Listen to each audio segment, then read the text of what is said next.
આજ રોજ અમે અહીં હાપેશ્વર ગામમાં એટલે કે જે કેલિયાવારી ફળ્યું છે અને ફાદર ફળ્યું છે અહીં આવેલા છે. અહીં સાથે ગામના આગેવાનો પણ આવેલા છે કે આ લોકોને કઈ સમસ્યાઓ પડે છે એ અંગે આજે વાત કરવાના છે. વાત કરીએ ત્યારે આ લોકોની મને વાત મળી હતી કે અમારા ગામની અંદર જે 9-10ની સ્કૂલ છે ત્યાં જવા માટે રસ્તો નથી અને ખાસ કરીને ચોમાસાની ઋતુ હોય છે એવા સમયે રસ્તો ન હોવાને કારણે અહીં છોકરાઓ ભણવા આવી શકતા નથી. સાથે જ્યારે અહીં કોઈક નવા શિક્ષકો આવે છે તો વિસ્તાર જોઈને અને રસ્તો ન હોવાને કારણે જ એ લોકો જોબ છોડીને જતા રહે છે. તો આવી પરિસ્થિતિમાં લોકોની ફરિયાદ છે કે જ્યારે સરકાર ચૂંટણી આવતી હોય છે ત્યારે જ આ લોકોના નેતાઓ ગ્રાઉન્ડ ઝીરો પર આવતા હોય છે અને અમારી સમસ્યાઓ સાંભળતા નથી. આવું કહેવાથી અમે આજે અહીં હાપેશ્વર આવ્યા છે. ત્યારે આપણે જાણીશું કે લોકોના પ્રશ્ન શું છે અને એ લોકો શું કામ ભેગા થયા છે તે આપણે જોઈએ.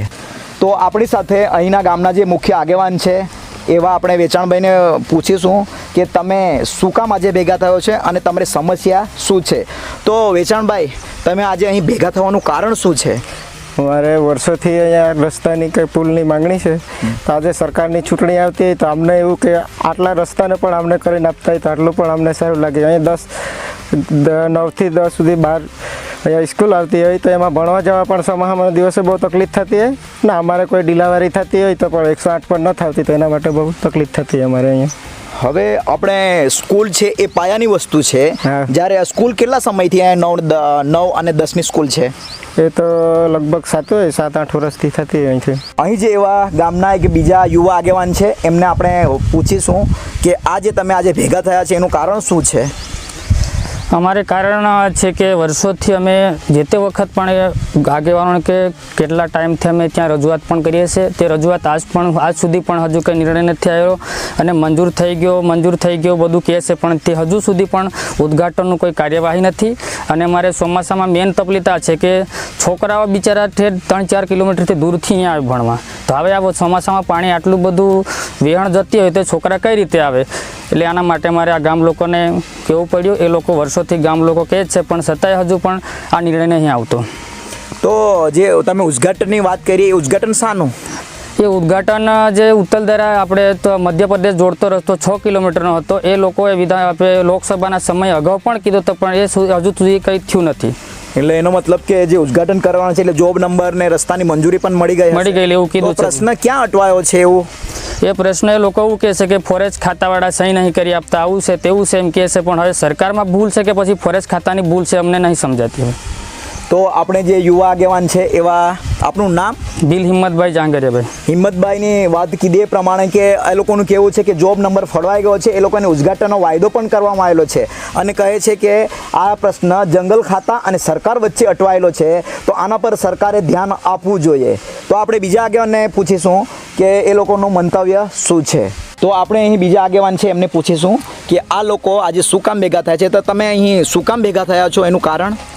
અમે કાકો દેખાવીને કે આમાં અહીંયા પાદરમે તકલીફ કે આંગણવાડી હોય ત્યાં વહરા તો દિયો ખાડ્યમ પાય આવત નતા ગાડીઓવાળે શિક્ષકો ત્યાં જાત નહીં તો અહીં ત્યાં જાત નતા. સરકાર હમા કહની કે એ જગ્યા પુલું જ જાય તો આમાં સારો રહી. સરકારો હમા વિનંતી આખા ગામવાળા हाँ ये हमारे तुम्हारे को रजूआत को नहीं कहना है आमा बेनतीनाटा रजूआत को ये पे सरकार आमा स्वीकारत नहीं हो तहा सरकार स्वीकारत नहीं है ता तुम्ही जो ए मागना पूरी હોય तुम्ही કાકો અમે બીજો કાકો ચૂંટણી આવે તો પછી વોટિંગ ના કોજી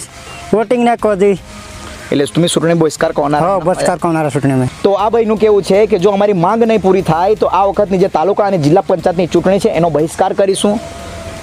તો આપણે હવે બીજા ભાઈને પૂછીશું કે આ લોકોએ આગળ શું કરવાનું છે. આપણી સાથે એક યુવા આગેવાન છે એમને પૂછીશું કે આ ઘણા બધું કીધું એ પ્રમાણે કે અહીંયા પ્રવાસનનું સ્થળનું જે ગામ તરીકે એક બેસ્ટ એવોર્ડ આપવામાં આવેલો છે, સાથે એની ગ્રાન્ટ પણ આપવામાં આવેલી છે. તો હજુ પણ તમારી કોઈક સમસ્યાઓ જે સ્કૂલવાળી છે એમના વિશે તમે આજે ભેગા થયો છે તો તમારે શું કહેવું છે?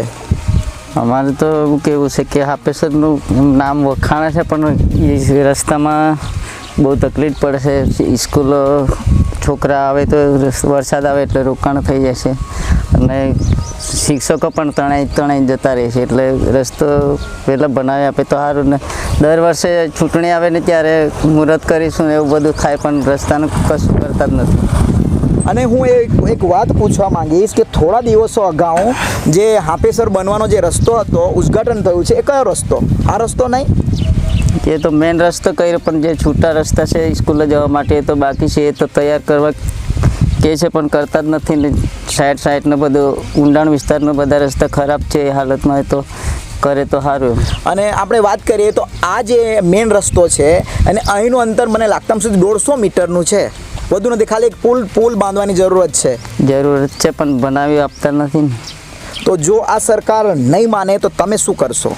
તો પછી અમે બહિષ્કાર કરીશું, બીજું તો શું કરીએ. એટલે અત્યારે જે ચૂંટણી છે એમનો, હા, તો આ ભાઈનું કેવું છે કે અહીંથી જે મેન ઉદ્ઘાટન થોડા દિવસો પહેલાં થયેલ છે એ મેન રસ્તાનું છે, સાથે આ જે સ્કૂલનું અંતર અને જે આ કેલિયાબારી તેમજ બીજું ફળિયું છે એને જોડતો જે રસ્તો છે એ ખાલી 150 મીટરના અંતરમાં છે.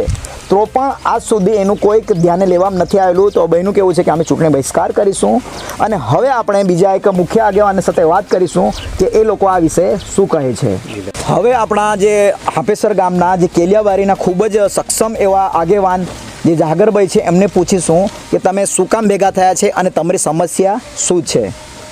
તો જાગરભાઈ, તમે આજે આટલા બધી મોટી સંખ્યામાં તમે લોકો ભેગા થયા છે અને તમારી સમસ્યા શું છે એ તમે જણાવજો. આમાં ગામમાં લાગે ને કોનો જાતનો કે યોજનાઓ છે 10 કરોડ સુધી યોજનાઓ આપી હાપેસર ગામમાં. આજુબાજુ મંદિર આવેલું હોય, આજે 10 મજૂરો નિહારસા નહીં. આથી પછી તકલીફ આવે કે કાંઈ પુલો ઠીકાણા ના, રસ્તા ઠીકાણા છે. પાદરથી કેલિયા બાજુ તો દરા સુધી 500 કિલોમીટર અંદર આવે છે મધ્યપ્રદેશ બોર્ડર पे. લોકસભા ચૂંટણી पे ना कहता कि मुहूर्त કહી દે. આ વારંવાર રજૂઆત કરી તો કોઈ સ્વીકારते નહીં.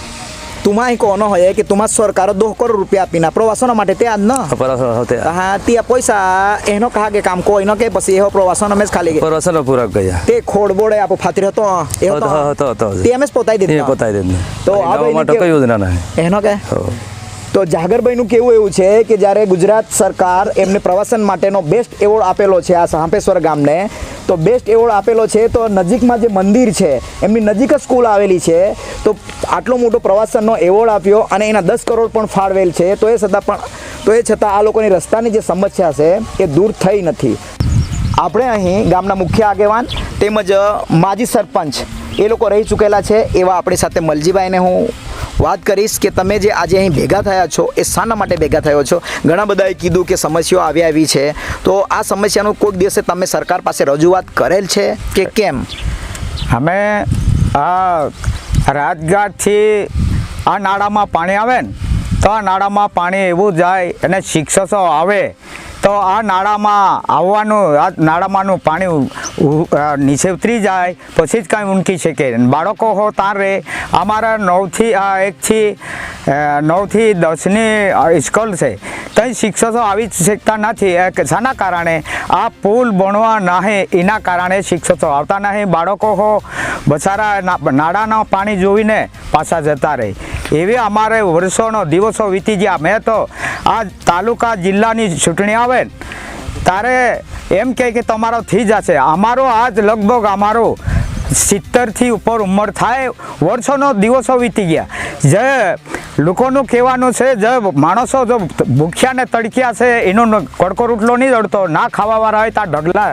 તે અમે એ જ રીતે વર્ષોનો દિવસો વીતી ગયા. આજે સુધી રાહ જોતા રહ્યા. ગુજરાતના છેલ્લો બોર્ડરે છેવાડા આવેલો, સામે માયાનું પેલી બાજુ મહારાષ્ટ્ર, બીજી બાજુ મધ્યપ્રદેશ. આ ગુજરાતના અમે એટલા વર્ષોના દિવસો વીતી ગયા.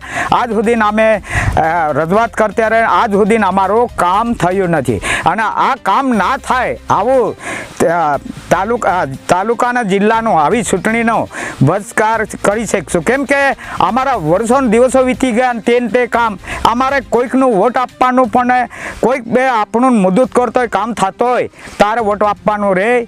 અમે આશા વર્ષોના દિવસો વીતી ગયા, આજે તેવા ને તેવા તો ચૂંટણી બહિષ્કાર કરશો એ વાત પાકી. આપણા આદિવાસી લોકો શાના કારણે ભણતરમાં નથી એના કારણે એટલે રસ્તાનો ઠેકાણો નહીં, શિક્ષકોનો આવાતો નહીં, બાળકોનો આવાતો નહીં, એના કારણે આજ સુધી આપણા આદિવાસી પાછળ છે નથી થઈ. વડીલશ્રી, તમને હું એક વાત કરીશ હા, કે હા. તમે જે કીધું એ પ્રમાણે કે અહીંથી શિક્ષકો જ્યારે આવે છે તો તણાઈ જાય છે, એવો કોઈ કિસ્સો બન્યો છે કે અહીં કોઈ શિક્ષક તણાઈ ગયું હોય ચોમાસાના સમયમાં? ના, એવો તો અમારે એક બેન, એનું નામ પણ મેં ભૂલી ગયો છે, એ પેલે બગલમાં થેલી હતી, એમાં મોબાઈલ હતો, એ બેન નાળામાં પાણી ઊંચું જોઈને ઉતરતી હતી, ઉપરથી પાણી આવ્યું, એ બેનનું થોડેક સુધી તણાઈ ગયું ને મોબાઈલ હો ગયો એ હતું ને ખરેખર થયું હો, પણ સાથે બીજો વ્યક્તિ હતો મજબૂત એટલે એ બેનનું કાઢ્યા હતા. હા, તો મતલબમાં જે સમસ્યા છે એ આ રસ્તાની જ છે. મારું નામ ભીલ મલજીભાઈ કુતરિયા, અમારા 70 વર્ષની ઉંમર થાય. આ અત્રા વર્ષો દિવસો વીતી ગયા, આજ સુધી રાહ જોઈએ, આજ સુધી કામ. સરકાર ઘણી મોટી વાતો કરતી હોય છે કે આદિવાસી વિસ્તારમાં પ્રોજેક્ટો લાવવાના હોય ત્યારે પ્રથમ એ આદિવાસી વિસ્તારોનો જ ટાર્ગેટ કરતી હોય છે. અહીં હાપેસરમાં ટુરિઝમ તરીકે વિકસાવવા માંગે સરકાર, પરંતુ અહીંની જે પાયાની જરૂરિયાતો છે એ દેખાતી નથી. સાથે જે આદિવાસી વિસ્તાર છે એમાં શિક્ષણ શાના માટે પાછળ છે, તો એનું મૂળ કારણ છે કે આ વિસ્તારોમાં સરકાર ડેવલપ ન કરતી હોવાને કારણે, જેવા કે રસ્તા અને પાણીની જરૂરિયાતો નથી. એના માટે લોકો બહાર મજૂરીએ જતા હોય છે. સાથે રસ્તા ન હોવાને કારણે છોકરા એટલે વિદ્યાર્થીઓ ભણવા જઈ નથી શકતા, એનાથી આ વિસ્તાર પાછળ છે. તો આજે આ હાપેસરના ગામના જે લોકો છે એ ભેગા થયા છે, એમનું એક જ કારણ છે કે અહીં સરકાર રસ્તો બનાવે જેથી અમારો વિકાસ થાય. હું છું જતન ભીલ, બોડેલી લાવ, આંબા ડુંગર.